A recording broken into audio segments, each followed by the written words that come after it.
Ladies and gentlemen, boys and girls, welcome back to Misma Passion, YouTube's premier channel about all things women's football. And the FAWSL, the FA Women's Super League, is starting tomorrow as of this recording here.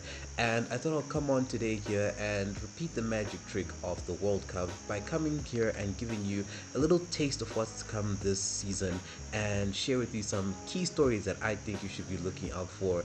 Yes, maybe I could have just done a predictions list and like game week predictions and winners and losers and whatnot, but that's a little bit played out, and I'm sure there's so many different other channels that do that, and I could potentially do that also, but maybe that's something down the line for when the season is really starting to heat up, but we'll see as the times go by. But anyway, here are a few stories that I think you should look out for throughout the FAWSL season 23-24.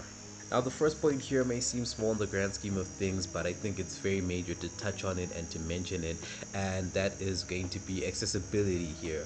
Now, coming off the back of what is an undeniably successful Women's World Cup, there has been clamoring from all corners of the world for larger accessibility for domestic leagues across the world. There's the NWSL or La Liga or Serie A, etc. And thanks to the likes of Paramount Plus and DAZN on YouTube, there is now increased accessibility to women's football games here. And it means that whether you're in the United States or in Africa or you're in Asia, wherever you are, if you are a fan of women's football, there is much greater access now to women's football games from the likes of DAZN, who live stream their games on YouTube for free, and sometimes they charge you a small fee, but it's worth it, especially to see these games, because women's football, just by looking at the Women's World Cup as a sample size, has greatly improved and is highly entertaining, and is definitely something that is definitely going to attract so many eyes for these broadcasters and show the other broadcasters who haven't really jumped into the pool yet that there is an appetite for this, and hopefully it'll continue to increase the rate of accessibility of women's football across the world. So that is point number one. Now, looking at the actual Women's Super League and point number two slash story number two, we're going to first look at Chelsea, who are looking to chase history. And what history is this, you may be asking? And that is to become the second ever team to win 5 WSL titles on the bounce. And you'll get no prizes for guessing that. Obviously, Arsenal are the only team who have currently won 5 WSL titles on the bounce. Chelsea have won the last 4, which is very incredible considering the high increase in competition in the past few years, not only from the regulars like Arsenal, but also from Manchester City and Manchester United. Chelsea have done an amazing job, especially under Emma Hayes, of achieving such a feat, and now they are chasing history and looking to get their 5th WSL title on the bounce here. And it's definitely going to be interesting to see if they can do it, because the competition has stepped up. Gone are the days where they're just facing competition from either Manchester City or Arsenal at one point in time. Now they're facing a full frontal assault from so many different teams across the WSL, from the usual suspects to some dark horses, and it's definitely going to be a tough ask for Emma Hayes and her charges to go for that 5th title, but it's definitely not out of reach because they have recruited very well with some young and experienced talent from across the world who will definitely help along the road to reach them to that potential pinnacle of winning the 5th WSL title. Our next story concerns one of Chelsea's rivals for this season's WSL title, and that is Manchester United, who are looking to shock the system here and disrupt the hierarchy. Now, I must note that it's not only going to be Manchester United who do this, but I'm really wanting to shine a light on them in particular, because last season they defied the odds by finishing 2nd in the WSL in front of Manchester City and Arsenal, who are recent champions here.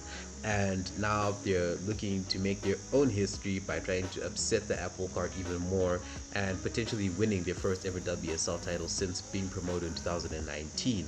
And this is definitely going to be something to look out for, because Manchester United, they have recruited well, just like Chelsea. They have signed some absolute world stars like Gayse or Jayce, I'm not sure how to pronounce it after all this time, but regardless, they have recruited very well in the team, whether it's stars for now or stars for the future, like Emma Watson, who unfortunately suffered an ACL break recently over international duty for Scotland, but that doesn't matter. It shows that Manchester United are definitely going on a different level and are looking to shock the system and do their best to establish themselves in the WSL as a top contender and not just another bridesmaid who's just going to be there and watch the others do well.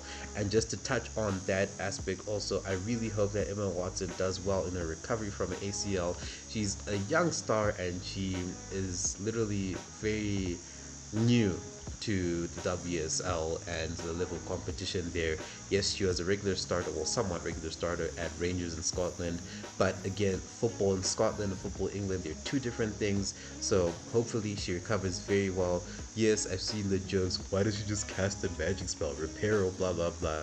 And yes, I do see the lighter side of it, but on a realistic level and base level note, I think it's just important to just send our best wishes to her in her road to recovery, because I personally do believe she's going to be a star player for Manchester United down the line, and it's definitely going to be a future leader if all goes well for her there at Melwood/Old Trafford. But anyway, all the best to Emma Watson. The fourth story to look out for here is going to be the return of the ACL players of Arsenal FC. Arsenal have, just like Chelsea and Manchester United, recruited very well in this recent transfer window here. Also have signed some undeniable world stars in the women's game like Amanda Ilestedt and Chloe Lacasse, and they've just recruited a wellspring of talent for the now and for the future, like Victoria Pelova, who came in the previous season. And now Arsenal have the added boost and advantage of having their players who suffered ACL breaks returning, with the likes of Viviana Miedema and Beth Mead and Leah Williamson all returning to normal training recently. If you've been following Arsenal on their socials, and it means that Arsenal are going in with a very strong squad for the whole season here. And it's interesting to note that this is very advantageous to the Gunners, especially since they have no Champions League football this season. They are literally only focusing on the domestic games this season, and it definitely does help to bolster their desire and their ambition to go and reclaim their WSL title here, which Chelsea have had a chokehold on for the past 4 years here.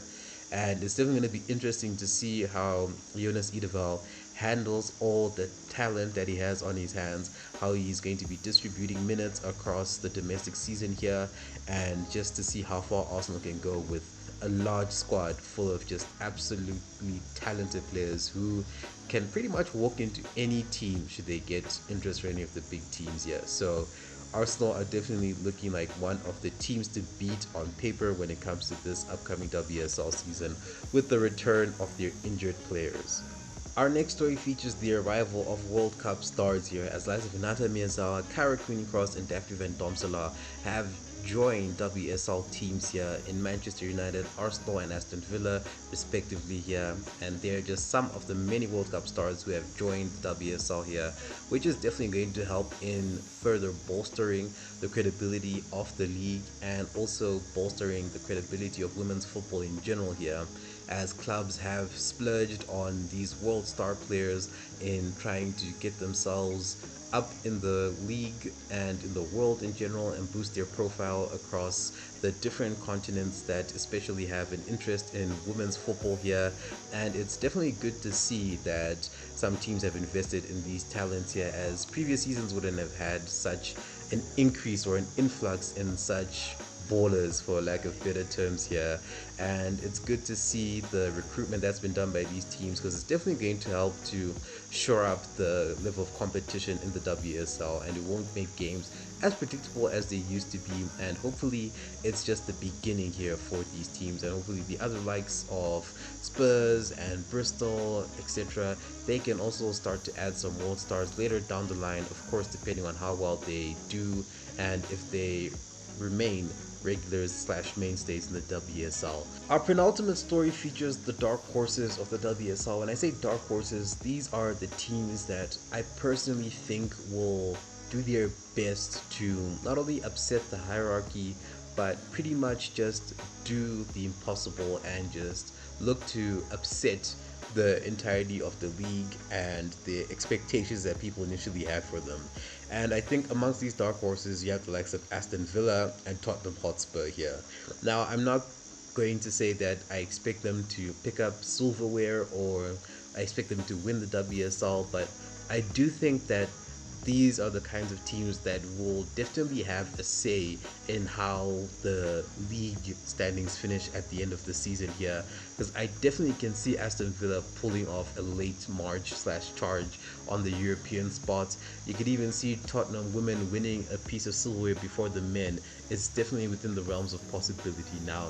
These are just two of the teams that I do think are going to be dark horses. Let me know in the comments which teams that you think are going to be dark horses, which teams will upset the apple cart.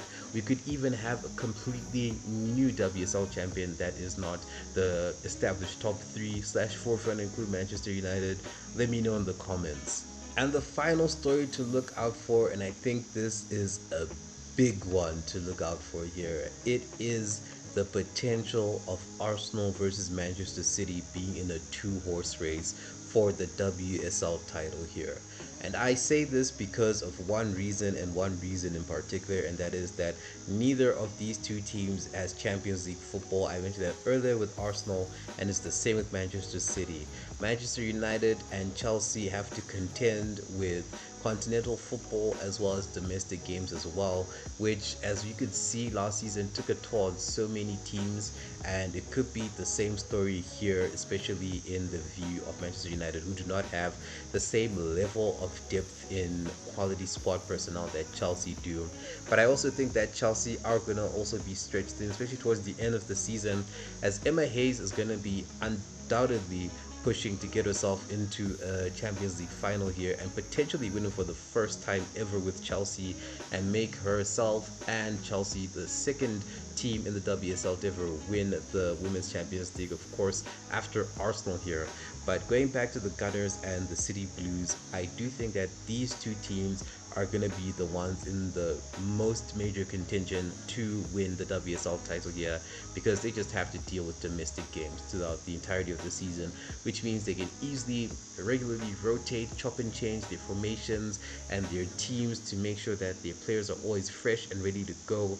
And I think it's going to be an advantage over Chelsea and Manchester United here. And I think that's going to be the most interesting story to look out for throughout this entire season. But you never know. Football is a funny game. For all we know, there could be even more ACL injuries at Arsenal and new ACL injuries at Manchester City. Maybe we'll have a new champion like I mentioned in the previous stories, but it's all up in the air, and we'll see as the season goes by. And those are some of the stories to look out for the upcoming WSL season, which is pretty much shaping up and promising to be a very good season of women's football here. I think it's going to be enjoyable for all viewers, whether you're a returning viewer, a first-time viewer slash newcomer, or you're one of those on and off again viewers. Hopefully you can be more on than off, and I think it's going to be fun for everyone to see, even if you just watch one match in the entirety of the season. But I also do think that just apart from the WSL, it's also good to go out there and watch the other leagues that are available on offer. You've got the Frauen Bundesliga, Division 1 in France, you've got Serie A in Italy, and of course La Liga free on the zone that you can watch. And if you got access to it, you can even watch the NWSL in the United States.